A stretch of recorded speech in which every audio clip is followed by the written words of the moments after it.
Hello, everybody, and welcome to Mrs. G's Story Time. We are reading Rainbow Garden by Patricia Sanjan with permission of Moody Publishing Company, and we are reading Chapter 5, Stirrings Under the Snow. The family had started tea when I got home, and Mr. Owen had gone out to look for me. The children, as usual, were in a great state of excitement. "Where have you been?" shouted Janet. "Daddy's gone to look for you, and you've missed Sunday school." "We thought you had drowned in the river," remarked Johnny cheerfully. "Or you'd been kidnapped," added Frances, her eyes very round. "Or we thought perhaps you'd run away," chimed in Peter, his mouth full of cake. "Where have you been?" demanded Robin, beaming at me over his mug of milk. There's one good thing about these children. They ask questions so hard and fast that there was never time to give an answer or explain, and I did not wish to explain. I looked rather anxiously at Mrs. Owen to see if she was cross. She had certainly looked relieved when I came in. "You mustn't go so far alone till you know the way back, Elaine," she said gently. "The paths are confusing around here. Now stop asking her where she's been, all of you. She doesn't know where she's been. She's only came the day before yesterday."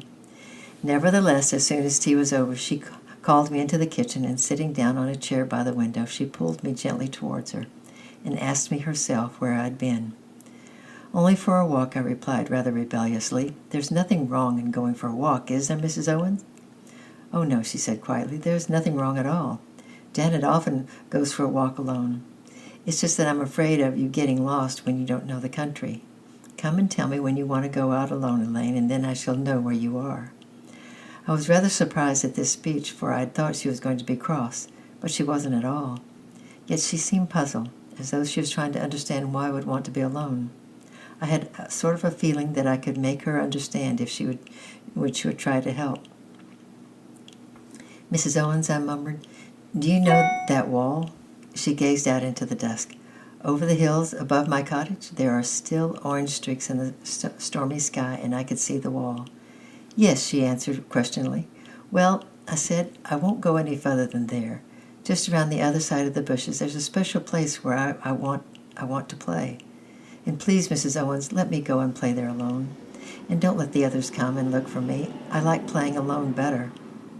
She smiled understandingly, for she knew all about the special places. All of her children had them. "You can play there whenever you like, dear," she said kindly. "You've been used to playing alone, haven't you? All the same, I hope you'd sometimes play with Janet and Peter, too. They'd like you to share their games." I didn't answer, and having gotten what I wanted, permission to play alone, I drew away. "I hadn't finished my letter to Mummy," I said stiffly, and went back to the table, where I tore up my effort of the afternoon and started again. "Dear Mummy," I wrote, "I hope you are well. I like it in the country, and I would like to stay here for a long time." I stopped writing. What would my garden look like after a long time? Perhaps it would grow into a garden like Mrs. Moody's, full of pansies and roses and lilies, and I would watch it grow all by myself. I forgot my letter and sat dreaming. But it was a whole week before I went back to my garden, for the next morning I started school, which took up most of my time and attention. I found the sturdy Welch children different from my elegant friends in London, and I kept to myself, although kind-hearted Janet did her best to look after me and drag me around with her. But Janet was extremely popular and was always losing me and forgetting me in the merry crowd of girls she went around with. By Tuesday there was a strange white light in the sky, and by Wednesday snow had started to fall. And we came out of the school, it was inches deep on the hills. The children went mad with joy and all started snowballing each other. I got one right down my neck, and not being used to snowballing, I lost my temper at once and got really angry. Janet, red in the face with shame, apologized, but the other girls giggled and drew away from me. "She's no fun," said one of them, and the game went on, but no one else threw snowballs at me. From that moment, I was out of it.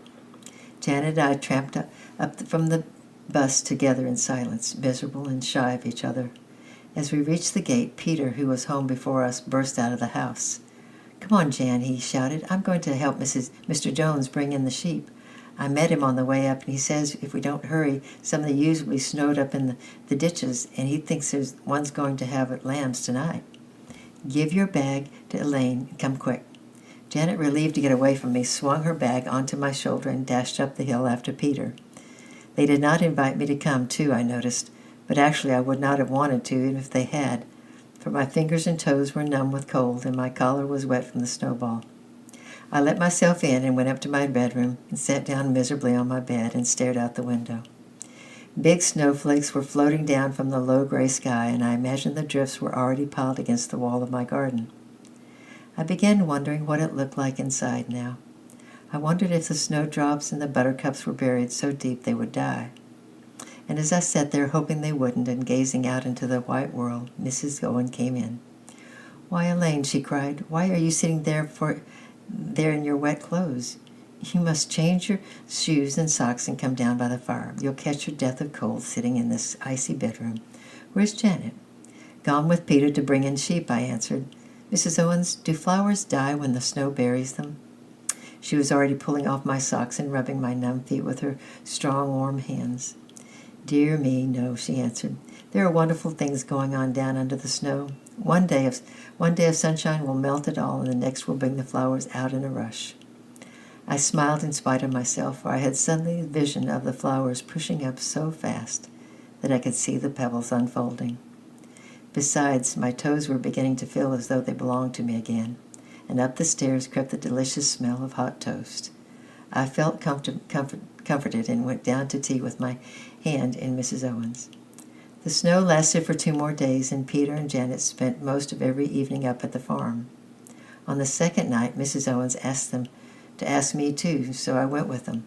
Dusk had already fallen, and the sheep were already settled in the barn when the ewes were brought when their lambs were born. One had triplets that very morning, and Mr. Jones had been up most of the night with her. Now she lay peacefully on a heap of straw, her job happily done, and 2 tiny lambs nuzzled her for milk. "Where's the third?" asked Janet, squatting beside her. "Well," replied Mr. Jones with a chuckle, holding up a crumpled piece, "it was born dead. I skinned it right away." What are you going to do with it?" asked Peter. "Now you've come in just in time to see," said Mr. Jones, and he strolled across the stony, snowy yard with Peter and Janet at his heels. But I stayed where I was, watching the lambs and their tired mother, for I liked the barn with its smell of sheep and leather and paraffin and snow and straw. The light had faded outside, and Mr. Jones had lit the lantern. The lambs had finished feeding and lay crumbled as close as they could to their mother. It was a cold world to have been tumbled into, and they were very small and crumpled. Outside, a fox barked, and some strange night birds answered with its hunting cry. But the lambs only pressed a little closer against the ewe. Neither snow, nor darkness, nor night hunting could hurt them. They were safe and warm and satisfied. I heard crunching footsteps in the snow outside. Mr. Jones came in with the children behind him. In his arms he carried a third lamb, which snuggled against him as trustfully as the twins had snuggled against their mother. "Look, Elaine," whispered Janet eagerly. "It's an orphan. Its mother died. Mr. Jones is going to dress it up in the fleece and see if its mother will take it on." It looked like a very odd little thing when the skin of the dead lamb had been tied around it. Mr. Jones carried it up to the peaceful group in the straw and laid it very gently against the flank of the ewe. She turned her peaceful face to it and sniffed it in a puzzled way, as though looking for her dead lamb. Then she laid her 4 legs protectively over it and claimed it as her own. The odd little creature snuffled and wriggled as though pleading to be accepted, and then, quivering with delight, pushed its head underneath her and started to feed. But as it had to reckon with its foster brothers, they turned angrily and started butting it with their tiny heads. The frightened little trespasser wiggled away, crying and shivering, and bleated aloud for her mother. Tender-hearted Janet was down on the floor in a minute, gathering it up into her arms, but Mr. Jones reached out and took it from her. "Now don't make a fuss over it," he said. "It's got to make its own way. I'll try again in a half an hour's time. It's bigger than those twins, and it must learn to stand up for itself.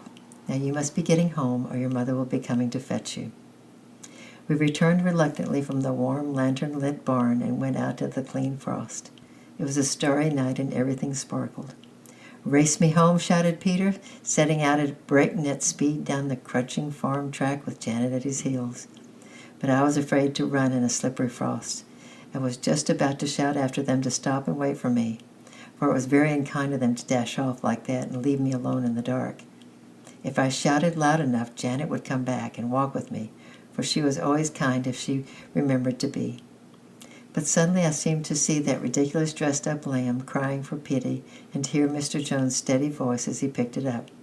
"It'll have to make its own way. It must learn to stand up for itself." It certainly did, as though trying to make people feel sorry for you didn't get you very far in the end. I took a deep breath and began to run, curiously at first, but soon found that it wasn't nearly so difficult or dangerous as I had imagined. Clumsily, with a beating heart, I began to gather speed, and as I galloped along, I passed a stone wall and thought of my buried garden with its roots stirring. "There are wonderful things going on under the snow," I murmured to myself. And next time we will be reading Chapter 6, The Stranger in the Garden. I love you, I'm praying for you, and we'll see you next time. Bye-bye.